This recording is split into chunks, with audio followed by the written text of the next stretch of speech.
Welcome back to the Gulag, otherwise known as your favorite hangout place named the PPGD. We're back with another Star Wars What If. I'm excited for this one.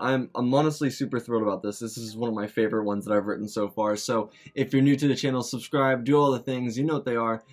I'm super pumped for this, so honestly, let's just get straight into it. So much like an earlier theory I did on this channel, this theory discusses what would have happened if Kit Fisto had trained the Chosen One, Anakin Skywalker. Now, while I reiterate some points for those of you that haven't seen the original video, Obi-Wan was a fine master, and I do believe that firmly. But he grew at the same pace Anakin did. They were both growing when they were teaching. They were like brothers. Anakin needed someone that was already an established master, someone that was wiser, much wiser than Obi-Wan was at the time of the end of the Phantom Menace. So I chose Kit Fisto. Well, you guys chose, we all chose, for the sake of this video, we chose Kit Fisto. He was a Untitled Jedi Master. Now, he had trained an apprentice in Legends whose master had died, and after Fisto trained Bank Aaron, he decided that he didn't want another apprentice. Kit Fisto fought with Form 1, which is the first lightsaber form that every Jedi learns in the Order, and it actually worked really well because it makes him a formidable duelist because it has some very awkward strikes, some unpredictable strikes that aren't part of the form. Or they are technically part of the form, but they have unpredictable strikes. That's part of the form, is unpredictability. And this worked especially when he fought General Grievous during the Clone Wars. The randomized attacks within Form 1 were able to throw off Grievous's algorithm. So Kit Fisto used a green lightsaber, indicating that he was a Jedi Counselor, someone who preferred to reflect upon the mysteries of the Force, much like Jedi Master Qui-Gon Jinn. Now, Kit Fisto, while being powerful with the Force, had an intense focus in battle, making him a fierce adversary in combat.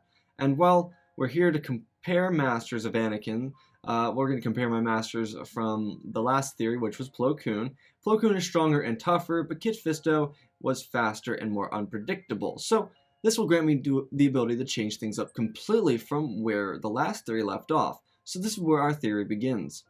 Anakin Skywalker is a Jedi. He has now begun his youngling training at the Jedi Temple, and begins to realize that he doesn't fit in and isn't able to relate to any of his classmates. Most of his peers were much weaker than him, and weren't able to progress as fast as he could. Anakin was also an outsider. He had no friends, and all the Jedi that were there had known each other since they were pretty much born, because they were brought to the Jedi Temple a few months after they were born, maybe a few months to a year after they were born. In the Council chambers, though, the Council decides that Obi-Wan Kenobi were to take time and learn the Force, and that though he had made promises to Qui-Gon, it was not the appropriate time to be taking an apprentice for Obi-Wan. On the other hand, the Council decided that a master from the Order needed to take training of Anakin under themselves. Kit Fisto would rise from his seat. "I will train the young boy." Decided it was that Master Kit Fisto would take upon himself a new apprentice. Now Fisto would walk towards Anakin's room and find the disgruntled little boy. Fisto would kneel down with a grin on his face. "I am to become your master, Anakin. I am Kit Fisto." Anakin would scrunch up his face and pout, "What about Obi-Wan?" The Council decided he is not ready yet. "I told them that I will take you under my wing. I will always have your back, Anakin, and I'll trust that you will eventually have mine." Placing a hand on the young boy's shoulder with a bright smile. This would comfort Anakin a bit. Though unsure of what was to come, he began to trust the Jedi Master that would eventually become his. Anakin would surge through his teachings, and instead of being limited like he was when Obi-Wan was there, Master Fisto would tell the instructors to move forward in the teaching. Now, Anakin excelled through all of his teachings at the temple, but he was held back in canon, and it wasn't Obi-Wan's fault. Let me just clarify that. But Obi-Wan didn't tell the instructors to say, "Hey, you should move him forward because he's progressing and he's just doing the same thing over and over again." After he's already finished that trial, he would tell the Jedi instructors to move Anakin forward. And Anakin would find fondness in his future master for seeing the potential in his growth. Since Anakin was allowed to progress, he would be able to spend more time on focusing his abilities rather than sneaking out and street racing, which is something that he did do, and trying to find adventure, which is also something he did do. Anakin would find himself repairing robots and tools around his room as a hobby, but he would focus a lot on his skills because he was progressing fast and, less time to focus on sneaking out and more time to focus on his abilities as a Jedi. Now, eventually Anakin would pass the trials and would become a Padawan to Kit Fisto. The two would begin their journeys together, and Kit Fisto would teach Anakin about moving on from the past. In a healthy manner, though. Anakin would have a distinct trust for Kit Fisto, and he would tell his master that he wanted to free the slaves on Tatooine. He also wanted to free the slaves in the galaxy. He didn't want anyone to go through what he had to go through when he was a child. Now Kit would decide that the best option for Anakin would be to allow him to mend those wounds in a healthy manner. Instead of repressing them, he would tell the council that he and Anakin were to go to Tatooine and free Anakin's mother specifically, and try their best to free any other slaves they could. On the sand planet at Tatooine, a young Anakin would meet his mother and embrace her, telling her that they had come to free her. Now Fisto was made aware of all that had happened on Tatooine through this interaction. He saw slaves and knew that the planet was under Hutt control, even though, so far in the Outer Rim, he knew he should bring the attention to the Senate, and the best person to do this was Queen Amidala of Naboo. So after freeing Anakin's mother and spending some time with her, Kit Fisto would tell his apprentice that they were going to Naboo. And on Naboo, Fisto would consult the Queen and ask her to join him in a notion to the Republic to free the slaves of Tatooine. Anakin would see Padme again and express a little fondness from her. Kit would notice that Anakin's fondness for Padme and ask him about it after their meeting. Eventually down the line, Fisto, Padme, Anakin, and Obi-Wan would be brought before the Senate to ask for the freedom of the slaves of Tatooine. And the motion would be supported because the Republic had outlawed slavery. If you weren't aware, the Republic had outlawed slavery, so that's why it was so weird to see it thriving in a planet such as Tatooine. Anakin would continue training and eventually lose his attachment to Padme, and he would also adopt a green lightsaber. Anakin would learn to harness the Force as much as he could from his master. Kit Fisto's focus in combat would lead Anakin down the line of being a powerful combatant. When Kit saw that Anakin was becoming extremely Force attuned, he would consult the Grand Master for assistance. Anakin would grow in his Force abilities and dueling abilities, and by the time of Attack of the Clones, he was more powerful than his canon adaptation. As Anakin progressed in duels, and when I say duels, I mean face-offs between other Jedi, so not actual like duels, but face-offs. Anakin would end up dueling and beating his master in combat. He would finally best his master, which would encourage Anakin to duel other masters in the Order, so that Anakin would be able to duel a variety of combatants. And this would eventually lead him down the line of being a very successful combatant. Anakin at this point was able to find some inner peace. His mother was free, and the Republic was actively trying to free the slaves of Tatooine. Anakin was told that finding attraction was natural, but the job of the Jedi were to be peacekeepers and not to seek out attachment. Anakin would fall out of love with Padme, as I stated before, and as he began to grow into the most powerful Jedi in the Order, he would become so focused on himself and his abilities that he would be untouchable. He wouldn't even think about attachment, but he would be untouchable. And though Anakin would have a slight arrogance, being able to best masters such as Saesee Tiin, Shaak Ti, and Eeth Koth, he would also be a little frustrated after losing to masters such as Plo Koon, Mace Windu, and Yoda. And Kit Fisto would confront Anakin after a spar with Plo, and tell him that there were no need to be upset or arrogant. He was a powerful Jedi, and that Kit Fisto was very proud of him. Fisto said that we as Jedi are humble. We must humble ourselves, and the best way to do that is through meditation. Kit Fisto would take Anakin to the Thaw, to the Jedi Temple. The two Jedi would open the temple and enter and begin to meditate. Anakin would meditate as well. He would find peace again within himself. He would also communicate with Qui-Gon Jinn, who would tell him to go to Dagobah, and that he needs to trust in the Force. Meanwhile, across the galaxy, the Clone Wars was beginning, as Obi-Wan Kenobi and his apprentice Nadar Veb were on Geonosis after discovering the droid foundries. Anakin would tell his master about the vision, and they would leave for the uncharted planet of Dagobah. As they traveled, Master Yoda would tell Fisto about the impending war, but before Master Fisto could tell his apprentice, they were on the planet of Dagobah, and Anakin was on his way into the dark cave. Fisto would wait for his apprentice. Anakin would see a vision of a great war, a Sith Lord who wanted to corrupt him in the form of a friend, and that the Jedi could be wiped out if this was completed. A blade ignited from the shadows, and he saw himself with a blood-stained lightsaber coming for him. Anakin panicked, and then he remembered. Trust in the Force. He would close his eyes. I'm not afraid. I trust in the Force. Anakin would rise from the cave and tell his master, Fisto, would be impressed, and tell him that they needed to return to Coruscant immediately. Little known to Anakin, after Yoda told Fisto about the Clone Wars that were about to ensue, Fisto suggested that Anakin become a knight, and Yoda agreed. Upon return to the Jedi Temple, Anakin was taken to the council chambers. En route, Fisto told Anakin, "I have been the greatest joy, my apprentice. I'm incredibly proud of you. But now, it's time for you to sow peace as a knight, Master." The knighting ceremony would begin. Eventually, after the ceremony, Anakin would approach his master with tears in his eyes. "Will I be alright without you, Master?" "Yes, you will be, renowned around the galaxy as a hero." Anakin would depart with the 501st and begin his first assignment in the galaxy-wide combat. Anakin would be given an apprentice on Christophsis named Ahsoka Tano, and though the teaching style would be much different, Ahsoka would be brought to Lothal during her early days of training to learn discipline and learn not to talk back. Anakin and Ahsoka would have a brilliant relationship. It wouldn't differ much from the one in canon, but Ahsoka would be taught much like Anakin was taught, with discipline. And Ahsoka would grow like Anakin did, which was fast. During the Clone Wars, Chancellor Palpatine would bring Anakin back to Coruscant often, so that he could befriend the young Jedi Knight. Anakin would be friendly with the Chancellor, but would express some vulnerability with him, though not as much as he did with his Master Kit Fisto. Palpatine was aware of the bond between Anakin and Fisto, and Anakin and Ahsoka. He knew one of them had to be killed to fuel Anakin's rage, so Dooku would be sent after Ahsoka.